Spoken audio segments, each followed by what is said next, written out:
बिस्मिल्लाहिर्रहमानिर्रहीम।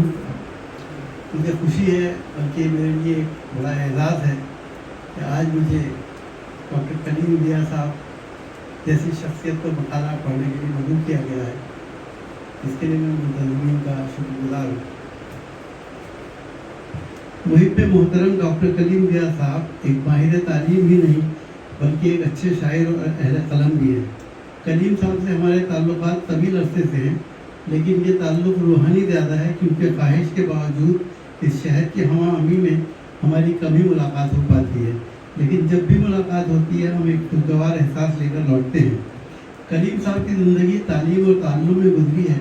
उनकी बेशुमार डिग्रियों पर नज़र पड़ती है तो हमें अपनी कमाईगी का शदीद एहसास होता है।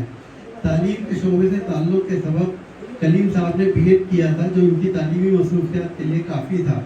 नेज़ वो इलाकाई ज़बानों से भी कहू वाक़फ़ियत रखते थे।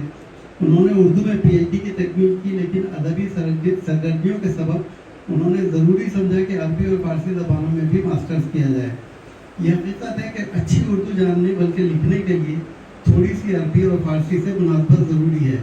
उर्दू के साथ साथ इन दो ज़बानों में आला तालीम हासिल करने के सबब ही वो एक साहिब तर्ज अदीब और कादिरुल कलाम शायर हैं।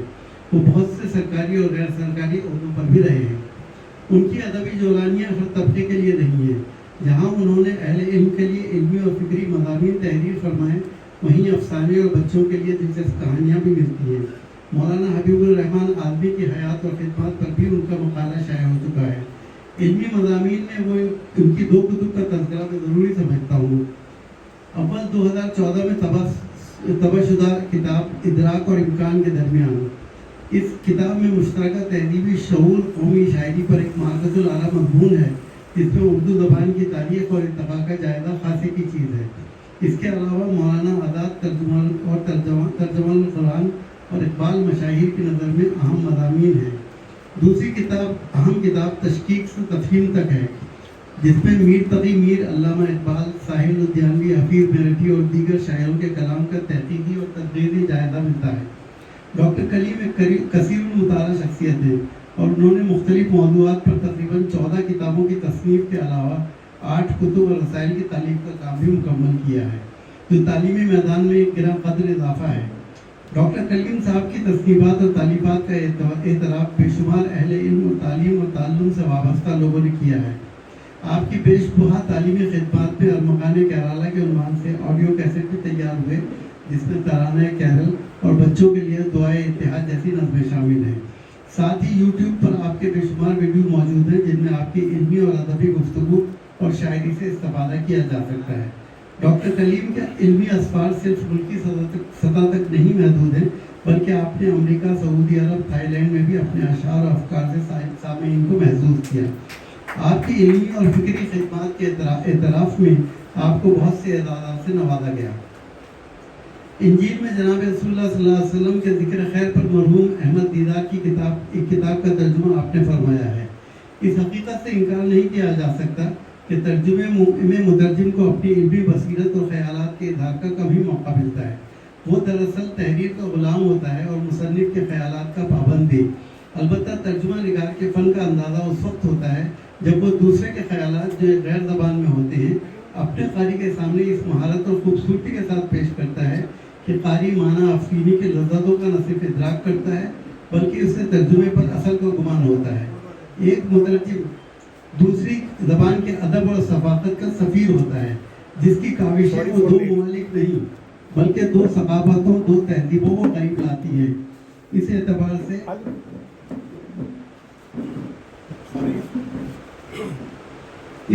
से डॉक्टर कलीम एक सफ़ीर की तरह बहैसियत मुतरजिम इस काम में कामयाब नजर आते हैं। इल्मी एतबार से डॉक्टर कलीम की तहरीरें इस्लाही भी होती हैं। यह हकीकत है कि कौम के तनज़्ज़ुल और अखबार और ज़बू हाली पर नोहा करने वाले बहुत हैं, लेकिन उनका मदावा ढूंढने वाले कम हैं। क्या इंफरादी तौर पर लोगों की इज़्ज़ा करके इस्लाह माशरा का काम किया जा सकता है? डॉक्टर कलीम की तहरीरें इस मसले को एक अलग तनाज़ुर में पेश करती हैं। उसकी मिसाल यूँ समझिए कि किसी गड़े पर एक तख्ता रख दीजिए, उस पर किसी बच्चे को खड़ा करके उछलने के लिए कहिए। जब वो उछलेगा तो तख्ता उसके नीचे से खींच लीजिए, वो बच्चा यकीनी तौर पर गड्ढे में गिरेगा। लेकिन अगर एक ट्रेन में जो 100 मील फी घंटा की रफ्तार से भाग रही है, उसमें किसी बच्चे से छलांग लगाने को कहा जाए تو وہ بچہ اچھلنے کے بعد ٹھیک اسی جگہ قدم رکھے گا جہاں سے اچھلا تھا، حالانکہ اس کے نیچے سے بھی ٹرین کی زمین بد رفتاری سے سرک رہی ہے۔ اس کے لیے اس بچے کو کوئی جدوجہد نہیں کرنی پڑتی۔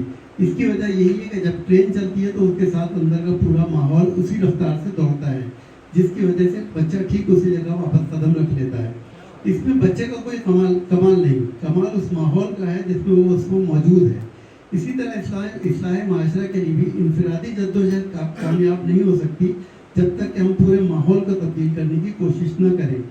ڈاکٹر کلیم اپنی تحریروں سے پورے معاشرے کی اصلاح کے لیے کوشاں نظر آتے ہیں تاکہ ان اخلاقی قدروں کو قائم کر سکیں جو مفقود ہوتی جا رہی ہیں۔ انسانی فطرت اور معاشرے سے متعلق فلاسفہ کے افکار بھی ہمارے سامنے ہیں، جن کے افکار کی ذہنی جنگ کا آغاز ڈیکارٹ سے ہوا تھا، جس نے روح اور مادے کی حقیقت پر اپنے افکار پیش کیے۔ پھر نیوٹن جیسے سائنسدان کے تجربات نے فطرت سے روح چھین لی۔ بعد میں باکلی اور جرمنی کے کانٹ اور شیلنگ نے افکار کو کئی خلابازیاں کھلائیں۔ چنانچہ 19ویں صدی کے اوائل میں ورڈسورتھ، کولریج، شیلے اور کیٹس کے خیالات میں انسانی فطرت اور سماج کا بالکل برعکس تصور ملتا ہے، بقول اقبال ہردم متغیر خرد کے نظریات۔ اس کے برخلاف شاہ ولی اللہ رحمۃ اللہ علیہ البدور البازغہ میں تحریر فرماتے ہیں کہ جب معاشرے میں حد سے زیادہ بگاڑ اور فساد پیدا ہو جاتا ہے تو انقلاب لانا لازمی ہو جاتا ہے۔ جب معاشرے میں خرابی پیدا ہوتی ہے اور اخلاقی بگاڑ اپنی انتہا کے قریب پہنچ جاتا ہے تو قومیں ان حالات کو تبدیل کرنے پر مجبور ہو جاتی ہے۔ پھر یہ خرابی جتنی زیادہ ہوگی اتنا ہی بڑا انقلاب آئے گا اور اس کے داعی کو اتنی ہی بڑی قربانی بھی دینی پڑے گی۔ اس اعتبار سے دیکھا جائے تو نوع انسانی کا سب سے بڑا انقلاب اسلام کی شکل میں آیا جب جزیرۃ العرب میں سماجی خرابیاں اپنی انتہا پر تھیں۔ اس لیے یہ انقلاب بھی عظیم ہے اور اس کا داعی بھی عظیم ترین ہے۔ کہتے ہیں کہ پیغمبروں یا مصلحان قوم، خدا نے سب کے لیے ایک قاعدہ رکھا ہے کہ ان کی کوشش کو منزل مقصود تک پہنچنے میں بہت سے درجے طے کرنے پڑتے ہیں۔ ایک ناممکن کام کے خیال سے لوگ ان پر اعتبار نہیں کرتے، ان کے مقاصد پہ غلط بیانیاں کی جاتی ہیں۔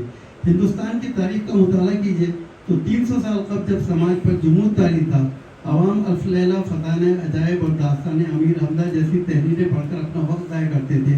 اس وقت خواجہ میر دت نے ان حالات سے متاثر ہو کر کہا کہ جو آنکھ نہ پرنم ہو رہے کوڑ تو بہتر، جس دل میں نہ ہو داغ وہ جل جائے تو اچھا۔ ڈاکٹر کلیم بھی اصلاح معاشرہ کے لیے اپنی مساعی جمیلہ میں اخلاص کے ساتھ تحریری اور تقریری کام فرما رہے ہیں۔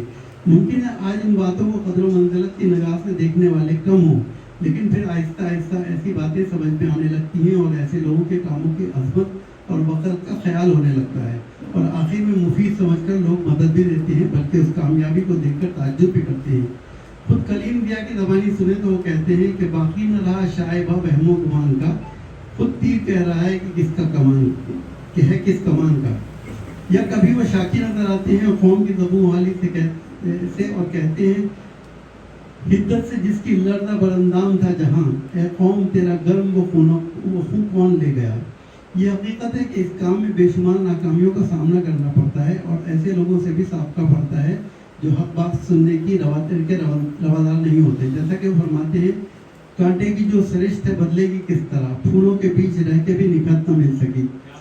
پھر ان کی رجائیت انہیں یہ کہنے پر مجبور کرتی ہے کہ حوصلہ چاہیے سورج کی طرح جینے کا، ایک ٹھوکر سے زمانے کو جگہ دیتا ہے۔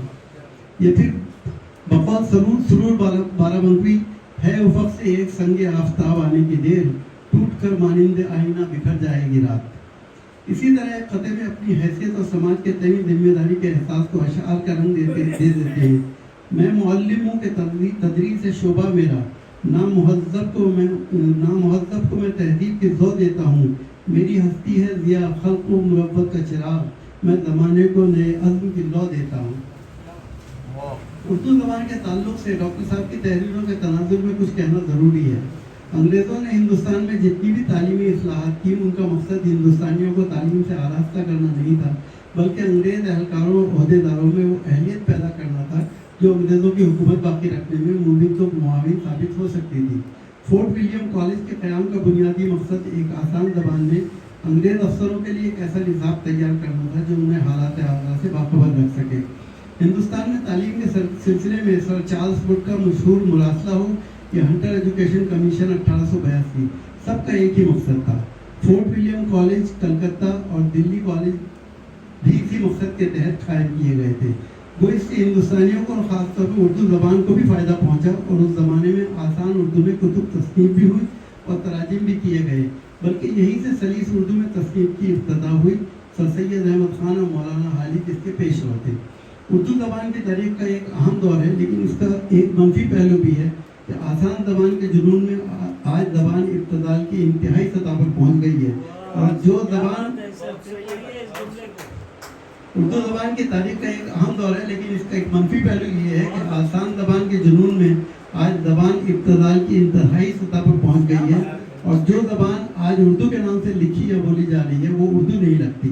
खुद डॉक्टर कलीम अपनी एक तहरीर में फरमाते हैं कि मौलाना हाली के कुल्लिये और ज़ाब्ते से इन्हिराफ का नतीजा है कि वो ज़बान जो अबुल कलाम की नस्ल में नज़र आती है वो न सिर्फ महफूज है बल्कि आंखें ऐसी उर्दू देखने को तरस गई हैं।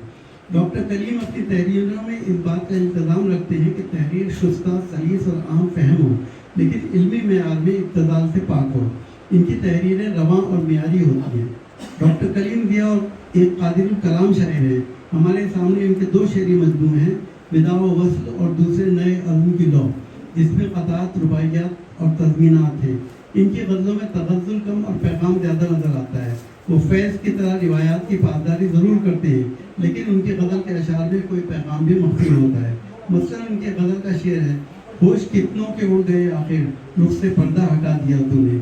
लेकिन उसी गज़ल में फरमाते हैं कि हौसला जीत का मुहाफिज है, जीत को हौसला दिया तूने।